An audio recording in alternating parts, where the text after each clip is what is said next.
আজকে আলোচনা করি মাযহাবের ইমামদেরকে নিয়ে। আমরা জানি এই পৃথিবীতে কয়েকটা মাযহাব আছে, কয়েকটা বলতে চারটা মাযহাব আছে। একটা হচ্ছে ইমাম আজম আবু হানিফা রহমতুল্লাহ আলাইহির মাযহাব, এই মাযহাবের অনুসারীদেরকে বলা হয় হানাফি। আর একটা হচ্ছে ইমাম শাফিঈ রহমতুল্লাহ আলাইহি, ওনার মূল নাম হচ্ছে মুহাম্মদ ইবনে ইদ্রিস আশ-শাফিঈ রহমতুল্লাহ আলাইহি, তার অনুসারীদেরকে বলা হয় শাফিঈ। আর একটা হচ্ছে ইমাম মালিক রহমতুল্লাহ আলাইহির মাযহাব, তার অনুসারীদেরকে বলা হয় মালিকি। আর একটা হচ্ছে ইমাম আহমদ ইবনে হাম্বল রহমতুল্লাহ আলাইহির মাযহাব, তার অনুসারীদেরকে বলা হয় হাম্বলি বা হানাবিলা। প্রথমে আসি আমরা ইমাম আজম আবু হানিফা সম্পর্কে আমরা জানি। ইমাম আজম আবু হানিফা রহমতুল্লাহ আলাইহি ছিলেন কোরআন হাদিসের গভীর জ্ঞানের পাণ্ডিত্য। তার মধ্যে কোরআন হাদিসের এত উবর ছিল, এত ইলম ছিল, কোরআন হাদিসের ইলমের এত বাহারতা তার ছিল, তার সম্পর্কে যা বলা হয় এবং তার সম্পর্কে যা আলোচনা আছে, বিলোচনা আছে, সমালোচনা আছে, আমি বলতে চাই ওই সমস্ত আলোচনা সমালোচনা না গিয়ে ইমাম আজম আবু হানিফা রহমতুল্লাহ আলাইহিকে আল্লাহ যে জ্ঞান দান করেছিলেন, যে ইলম দান করেছিলেন, ওই জ্ঞান আর ইলম যদি আটলান্টিক মহাসাগরে যদি ছেড়ে দেওয়া হয়, তাহলে ইমাম আবু হানিফার জ্ঞান এবং ইলমে আটলান্টিক মহাসাগরের পানিকে চুষে ফেলবে। ইমাম আজম আবু হানিফা রহমতুল্লাহ আলাইহির জ্ঞানকে যদি হিমালয় পাহাড়ের উপর যদি ছেড়ে দেওয়া হয়, হিমালয় পাহাড় ভেঙে তছনছ হয়ে যাবে। ইমাম আজম আবু হানিফা রহমতুল্লাহ আলাইহির ইলমের তুলনায় হিমালয় পাহাড়ের ওজন তেমন বেশি নয়। ইমাম আজম আবু হানিফা রহমতুল্লাহ আলাইহি ইলমের ওজন বেশি, হিমালয় পাহাড়ের ওজনের চেয়েও বেশি। ইমাম আজম আবু হানিফা রহমতুল্লাহ আলাইহি, ওনার জন্ম হয়েছে 80 হিজরিতে, উমাইয়া খেলাফত আমলে আব্দুল মালিক ইবনে মারওয়ানের রাজত্বকালে 80 হিজরিতে ইমাম আজম আবু হানিফা কুফাতে জন্মগ্রহণ করেছেন। এরপরে আসেন ইমাম শাফিঈ রহমতুল্লাহ আলাইহি। ইমাম শাফিঈ রহমতুল্লাহ আলাইহির মূল নাম হচ্ছে মুহাম্মদ ইবনে ইদ্রিস আশ-শাফিঈ। তিনি ইমাম আজম আবু হানিফা রহমতুল্লাহ আলাইহি যেই দিন ইন্তেকাল করেছেন, ওই দিনেই ইমাম শাফিঈ রহমতুল্লাহ আলাইহির জন্ম হয়েছে। হানাফি মাযহাবের লোকেরা বলে আমাদের ইমাম আবু হানিফা যতদিন পৃথিবীতে ছিলেন বেঁচে, ততদিন পর্যন্ত ইমাম শাফি আসতে পারে নাই। আর ইমাম আবু হানিফা দুনিয়া থেকে চলে গেছেন, তখন ইমাম শাফি আসছেন। আর শাফির মাযহাবের লোকেরা বলে আমাদের ইমাম শাফি দুনিয়াতে আসছেন, আবু হানিফা ডরাইয়া পলায়ন করেছে। মূলত ওই কথাটা ও তাদের জায়গা থেকে একটু বিনোদনমূলকভাবে বলা বা বিনোদনের জায়গা থেকে বলা। এর মাধ্যমে ইমাম আবু হানিফা এবং শাফির এখানে নোকসান বা কামালিয়াত কোনো কিছু ফুটে ওঠে না। ইমাম শাফিঈ রহমতুল্লাহ আলাইহি এত বড় ইলমের অধিকারী ছিলেন যে ইমাম শাফিঈ রহমতুল্লাহ আলাইহিকে আল্লাহ রাব্বুল আলামিন এত ইবাদতের মাবদা দান করেছিলেন। শাফিঈ রহমতুল্লাহ আলাইহি প্রতি রাত্রে 200 রাকাত নফল নামাজ পড়তেন। বৃদ্ধ বয়সে, যখন ওনার শেখে ফানি হয়ে গেছিলেন, বৃদ্ধ বয়সে 200 রাকাত নফল নামাজ পড়তেন। এবং এখন বুঝেন, যখন যৌবনের মর্দানি বয়সে, তাগড়া যুবক বয়সে যখন ইবাদতের শখ ছিল, তখন কত রাকাত নফল নামাজ পড়তেন। এরপরে আসে ইমাম মালিক রহমতুল্লাহ আলাইহি। ইমাম মালিক রহমতুল্লাহ এত বড় ইলমওয়ালা আলেম ছিলেন। ইমাম মালিক রহমতুল্লাহ আলাইহি সিহা সিত্তার রাওয়ি, ওনার একটি বিখ্যাত হাদিস গ্রন্থ, সর্বপ্রথম হাদিসের যে মুস্তাকিল গ্রন্থ যিনি রচনা করেছেন, সেই গ্রন্থ ইমাম বুখারী রচনা করেননি, সেই গ্রন্থ ইমাম তিরমিজি রচনা করেননি, সেই গ্রন্থ রচনা করেছেন 4 মাযহাবের একজন ইমাম মালিক রহমতুল্লাহ আলাইহি। তিনি উনার জন্ম হয়েছে 93 বা 94 হিজরি, মৃত্যু হচ্ছে 179 হিজরিতে, এবং ওনার জন্ম 93 বা 94 হিজরিতে। ইমাম মালিক রহমতুল্লাহ আলাইহি সাহাবায়ে কেরামদের যুগ পেয়েছেন। ইমাম মালিক রহমতুল্লাহ আলাইহি সিহা সিত্তার রাওয়ি, ইমাম মালিক রহমতুল্লাহ মুয়াত্তা মালিক লিখেছেন। ওনার শাগরেদ হচ্ছে ইমাম মুহাম্মদ রহমতুল্লাহ আলাইহি, আবু ইউসুফ রহমতুল্লাহ আলাইহি। ওনার শাগরেদ হচ্ছেন ইমাম শাফিঈ রহমতুল্লাহ আলাইহি। ইমাম শাফিঈ রহমতুল্লাহ হচ্ছেন ইমাম মালিকের শাগরেদ।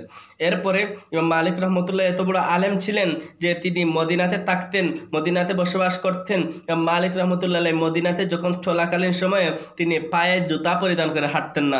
জিজ্ঞাসা করা হয়, রে মালিক, আপনি কেন পায়ে জুতা পরিধান করে হাঁটেন না, চলাচল করেন না?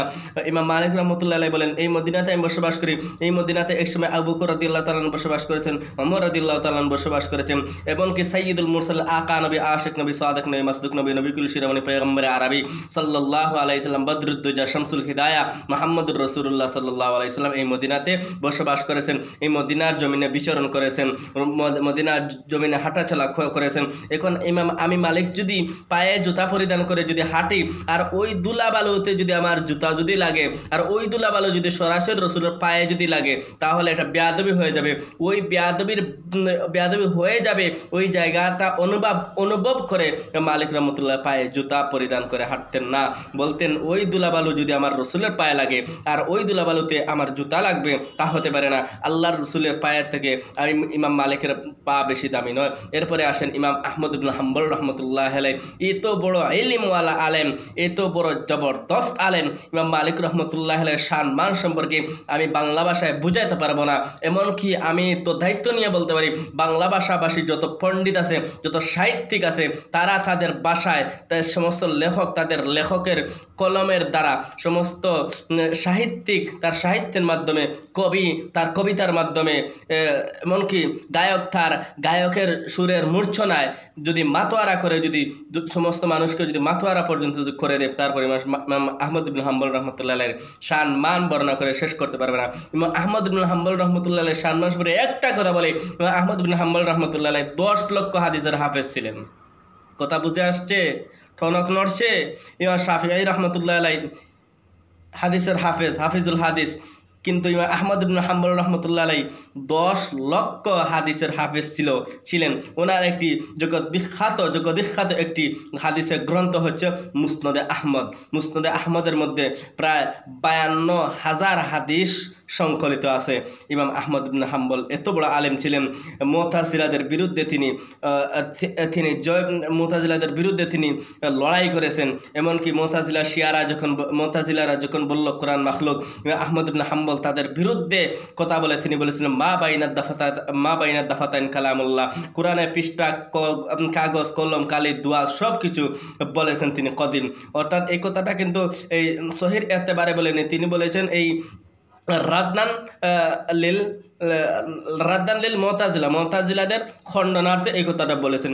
আহমদ ইবনে হাম্বল রহমতুল্লাহ আলাইহি এত বড় জুহুদ তাকওয়ালা ব্যক্তি ছিলেন, ওই দেশের তদানীন্তন সময়ের রাষ্ট্রপ্রধান তাকে জেলখানায় ভরে একটি দোষের কারণে তাকে প্রতি রাত্রে বৃদ্ধ বয়সে 80টা বেত্রাঘাত করত, একমাত্র কোরআনকে কদিম বলার কারণে, কোরআনকে মাখলুক না বলার কারণে আহমদ ইবনে হাম্বল রহমতুল্লাহ আলাইহিকে প্রতি রাত্রে 80টা বেত্রাঘাত করা হইতো। কোন বয়সে? 80 বছর অতিক্রম হওয়ার পরে। আহমদ ইবনে হাম্বল রহমতুল্লাহ আলাইহির জন্ম হয়েছে এই 164 হিজরি আর ওনার মৃত্যু হয়েছে 241 হিজরি। আর ইমাম শাফি রহমতুল্লাহ আলাইহির জন্ম হয়েছে ইমাম শাফি রহমতুল্লাহ আলাইহির জন্ম হয়েছে 150 হিজরি, মৃত্যু হয়েছে 204 হিজরি। ইমাম মালিক রহমতুল্লাহ জন্ম হয়েছে 93 বা 94 হিজরি, মৃত্যু হয়েছে 179 হিজরি। আবু হানিফার জন্ম হয়েছে 80 হিজরি, মৃত্যু 150 হিজরি। এই কথাটুকু বললাম মাযহাবের উলামা একরামদেরকে নিয়ে, ইমামদেরকে নিয়ে। মাযহাব যারা মানতে চায় না অবশ্যই তাদের উপর কথা আছে, মাযহাব মানতেই হবে আপনাকে। পৃথিবীতে যত মুসলমান আছে তারা এই 4 ইমামের যে কোনো একটা মাযহাব মানতেই হবে। মাযহাব মানা ছাড়া আপনার আমল করার কোনো সিদ্ধান্ত নেই। যেমন আমি একটা উদাহরণ দিই, ওয়াল মুতাল্লাকাতু ইয়াতারাব্বাসনা বিআনফুসিহিন্না সালাসাতা কুরু। এখানে কুরু এর ব্যাখ্যা 2টা।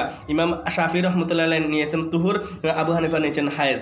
এখন যদি আপনি তুহুর যদি ব্যাখ্যা করেন তাহলে আপনার শাফি মাযহাব মানা হচ্ছে, আর যদি হায়েজ যদি নেন তাহলে হানাফি মাযহাব মানা হচ্ছে। এখন যদি আপনি বলেন মাযহাব মানেন না, মাযহাবের ইমামের কথার বাহিরে গিয়ে আপনি কোরআন হাদিসের ব্যাখ্যা করবেন, অর্থ করবেন, তাহলে বলবো কুরু এর অর্থ আপনি কি করবেন? ব্যাখ্যা করবেন। পারলে দেখি শাফি এবং ইমাম আবু হানিফা রহমতুল্লাহ আলাইহি এই 2 ইমামের 2 কৌল ছাড়া, মাযহাবের ইমামদের এই 2 কথা ছাড়া পারলে আমার চ্যালেঞ্জ থাকলো আহলে হাদিসদের প্রতি আমার চ্যালেঞ্জ থাকলো, দেখি এই আয়াতের মাযহাব ছাড়া ব্যাখ্যা কিভাবে করে।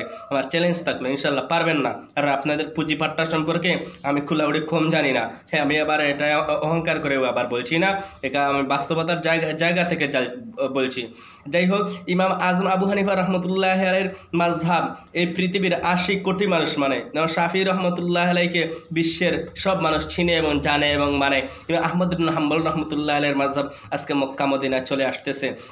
কাজেই যারা বলে মাযহাব মানি না এই কথার বলি আওরাইয়া সাধারণ মানুষকে দুঃখা দিয়ে লাভ নাই। আপনাদের গুরু শাইখ ইবনু তাইমিয়া, যাকে আপনারা নবীকে এতটা মানেন না, আবু হানিফাকে তো মানা দূর কি বাব, ইমাম ইবনু তাইমিয়া শাইখুল ইসলাম ইমাম ইবনু তাইমিয়া যিনি মাজমুআতুল ফাতাওয়া লিখেছেন, তিনি স্বয়ং নিজে ইমাম আহমদ ইবনে হাম্বলের মাযহাব মানতেন, হানাফি হাম্বলি মাযহাব মানতেন। কিন্তু আপনি কোত্থেকে এসে আপনি বলবেন আজকে মাযহাব মানেন না? কাজে আপনাকে মাযহাব যদি না মানেন অনেক বিষয় আপনি আটকা পড়ে যাবেন।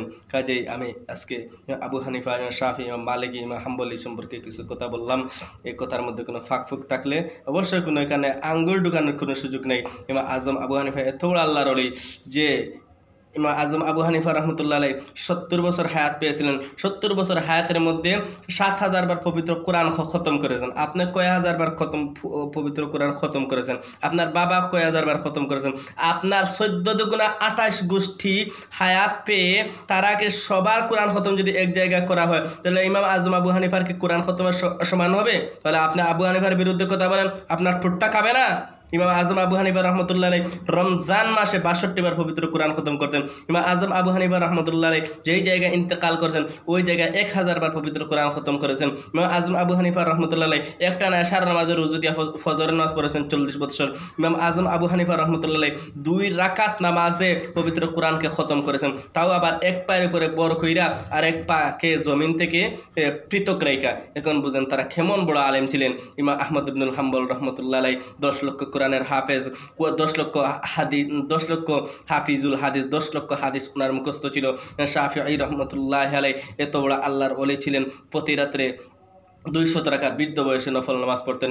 মালিক রহমতুল্লাহ আলাইহি মদিনায় জুতা পা দিয়ে আটতেন না, কারণ এই জমিনে আল্লাহর নবী বিচরণ করেছেন। তাদের জুহুদ, তাকওয়া, পরহেজগারি, ইখলাস, সত্যতা, নিষ্ঠতা দেখেন। কিন্তু আপনার আমার ইসলাম ইমান কোন ঘাটে গিয়া পৌঁছেছে? আপনি আমি কি আসলে মুসলমানদের কাতারে কি আসি? এই বিষয়টা আগে খেয়াল করতে হবে। যাই হোক, আল্লাহ রাব্বুল আলামিন আমাদেরকে আমাদের সলফ উলামায়ে কেরামদের সম্মান ইজ্জত দিয়ে চলার তৌফিক দান করুন। আমিন।